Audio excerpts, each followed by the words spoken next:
Salam jumpa rekan-rekan pemirsa Rema yang terkasih di dalam Tuhan Yesus Kristus, berkah dalam.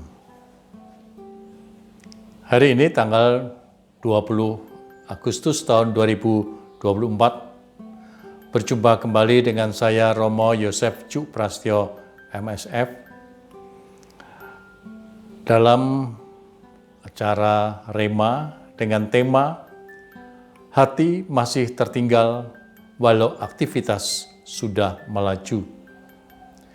Inspirasi ini saya ambil dari Injil Matius bab 19 ayat 23 sampai 30. Raja Tirus dalam nubuat Yeskiel bab 28 ayat 1 sampai 10 menganggap dirinya adalah Allah.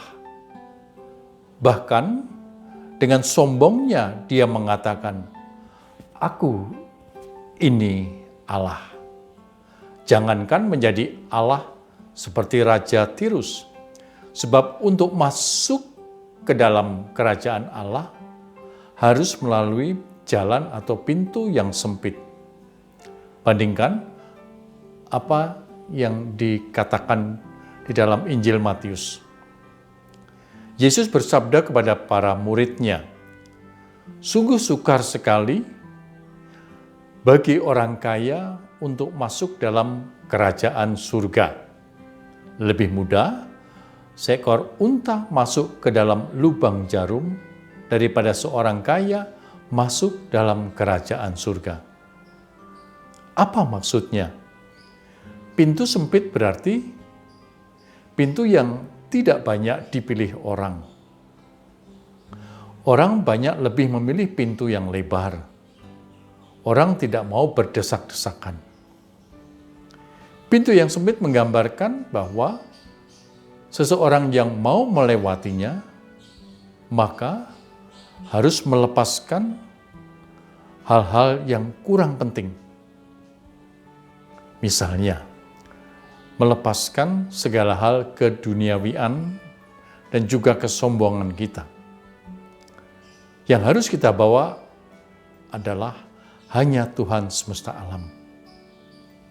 Hal ini berarti bahwa kita harus mengandalkan kepercayaan kita akan penyertaannya dalam hidup kita sehari-hari. Jadi, mau melewati pintu yang sempit, harus sungguh yang penting yang dibawa, yaitu kepercayaan kepada Tuhan. Nah, untuk itulah kita diajak untuk mengandalkan kepercayaan kita bahwa Allah selalu menyertai kita, selalu sampai akhir zaman. Menyertai hidup kita.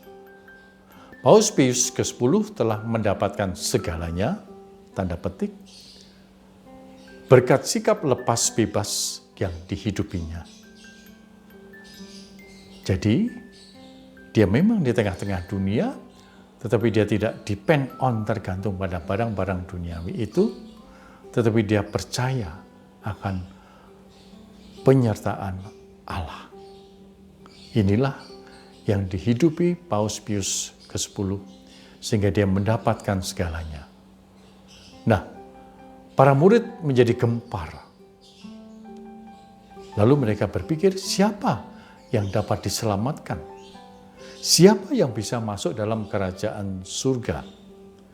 Yesus memandang para murid sambil berkata, "Bagi manusia tidak mungkin, tapi bagi Allah sangat-sangat mungkin." Petrus mengungkapkan sesuatu. "Kami telah meninggalkan segala sesuatu. Kami telah mengikuti Engkau. Apa yang kami peroleh?" Tampak sekali kalau Petrus tidak total dalam mengikutinya. Tetapi dia mempunyai pamrih.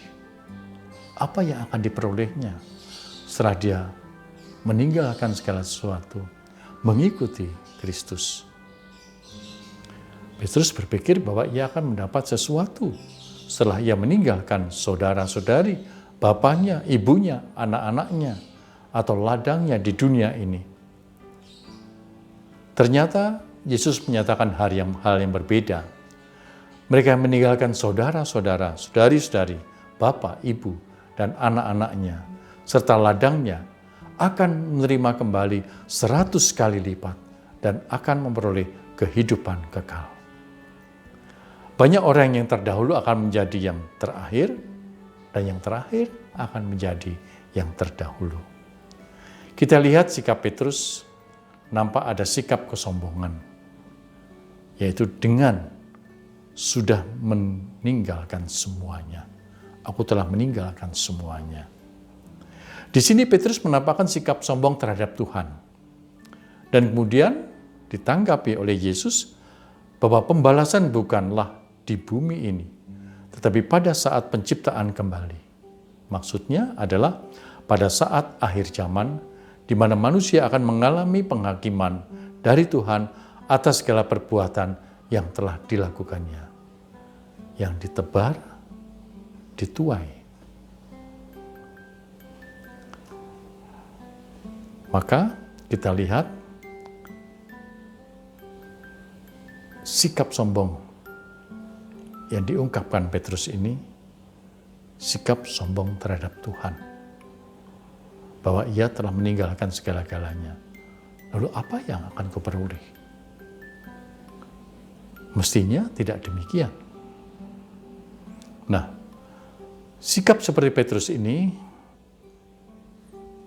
menggambarkan sikap manusia dalam dua hal. Satu, manusia yang belum menyangkal diri. Maksudnya kita masih berpikir bahwa apa yang ada sekarang ini adalah hasil jerih payah manusia atau karena usaha dan kehebatan si manusianya. Padahal bukankah Allah telah memberi kepada kita semua talenta menurut kita masing-masing. Tiap-tiap orang berbeda. Talenta ini hendaknya dikembangkan dengan usaha si manusia, dan usaha manusia itu diberkati oleh Tuhan. Mohon agar Tuhan mengizinkan akan apa yang sedang kita upayakan itu terwujud. Allah bagaimanapun juga mau mengajak manusia untuk bekerja sama dalam mewujudkan keselamatan. Yang kedua, manusia seperti diungkapkan Petrus tadi adalah manusia yang masih menginginkan bahwa kita harus lebih dari orang lain. Orang yang seperti ini tidak menghendaki orang lain berhasil dan sukses. Tidak bergembira kalau orang lain sukses. Yang ada dalam kehendaknya hanyalah bagaimana bisa menyingkirkan sesama yang menjadi kompetitor atau pesaing atau saingannya. Jika orang lain atau sesama menyamai kita, maka orang yang menyaingi kita harus disingkirkan. Maka dengan demikian, orang yang bersikap demikian sulit untuk mengikuti Yesus karena pikiran dan hatinya tetap tertinggal. Meski langkahnya sudah maju dengan berani. Semoga firman Tuhan hari ini menjadi sumber kekuatan kita dalam menjalani perjalanan hidup ini sampai akhir. Tuhan memberkati.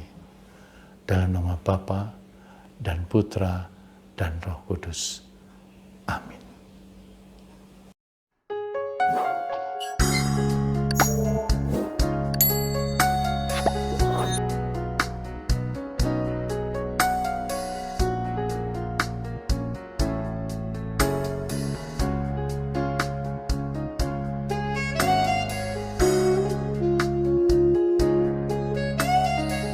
Sahabat Rema, sampai jumpa dalam program berikutnya.